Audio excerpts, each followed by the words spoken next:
So I just made a video about not paying dividends for the sake of not being focused on the profit. And this goes along with my life, everything. I'm all about the cause. I'm all about the love. I'm about emotions, all right? And I love what's going on right now. I love the looting. I love the peaceful protesting. And people really setting these cops straight. And listen, police are my bitch, all right?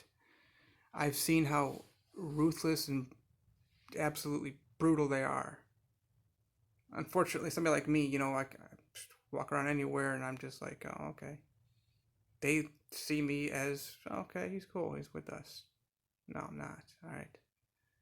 I can get away with crimes. That's a problem. All right. Which, even more unfortunately, you have this man here who is the man with the best record ever. I bring drug addicts to justice way more than any police department or department ever could. Doesn't matter who they are. Men, women, um, white, black, Latino, doesn't matter. So I, I'm so thankful for what's going on right now. But there's another issue here, and that's that America is, in a developing world, we're the worst, okay? But when it comes to children who have not even been born yet, how we have allowed more than 1.2 million children to be murdered, led by their mothers. And this is an issue with regard to even children being born. Okay, women think they can just go ahead and flaunt their pussy out there, using sex as a weapon. Men do it too, but more women. Okay, in America, and then of course the children are extremely alienated. And I've talked to pastors even about this. I have not seen one father who's like me, whereby I'm with my children all the time. And obviously, my first wife left me, second wife left me, took our 5 children while she was pregnant. I begged and begged and begged like a little punk. Oh, it's all my fault, all my fault. So many men in this country think it's all their fault, their fault. What did you do wrong? Why did she leave? Why couldn't you keep her happy? This issue is with the women in this country. All right. So you look at other countries like Canada, Mexico, Brazil, Argentina. Yeah, I just thought about that too. Most African countries. Of course, you got these are very dignified women. And of course, like I said, I was thinking about China, okay? India, their divorce rate is less than 1%. And these women are so empowered, happy. This country has turned women into like,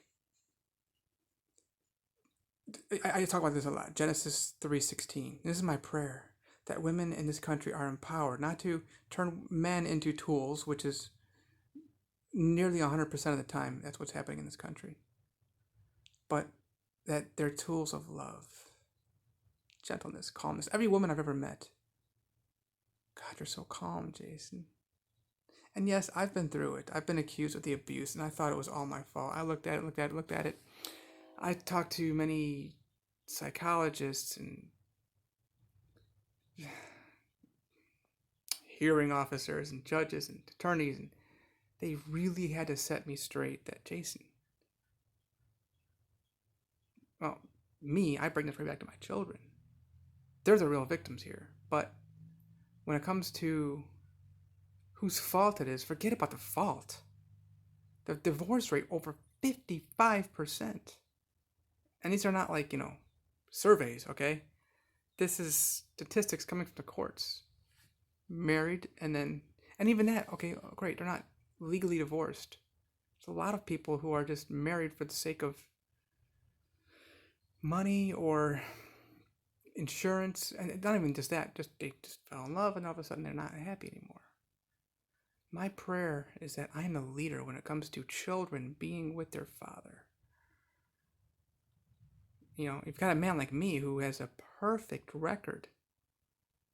I haven't even been able to get a hearing, which I've accepted that. You know what? All right, fine. They don't want people like me who are not doing drugs, alcoholics, is what they want. They want the druggies and alcoholics in their courts and in their systems. I've talked to the children and family services, Ohio, Tennessee. Well, of course, Florida was outside. They've got a lot of children who are in this, in Florida, in this, what do you call that? Like the system whereby, like, uh, I can't even think of what it's called now. But the state, they have people like watch the children for maybe 6 months or a year and a half, or just waiting for adoption, whatever. Literally in the state's custody. And I read a book, the biography or autobiography, about a man named George Mueller. I think I know Robert Mueller a lot. George Mueller. He had more than 100,000 children under his whatever. He had the responsibility of more than 100,000 children, orphans. Okay, all these buildings he had for these children, all by prayer. But that's the thing. I think about this. My prayer is my children, and all children, and I see this a lot, are given rights. Fathers have rights to be with their child every single day. We've seen the statistics.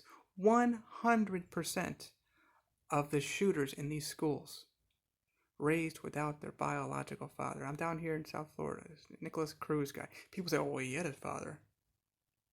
No, it's not. He's like some kind of a weird adoption. Was what it was. It might have been asylum. That kind of. I think their family's from Cuba or something. I don't know the specs on it, but these people are so mentally messed up.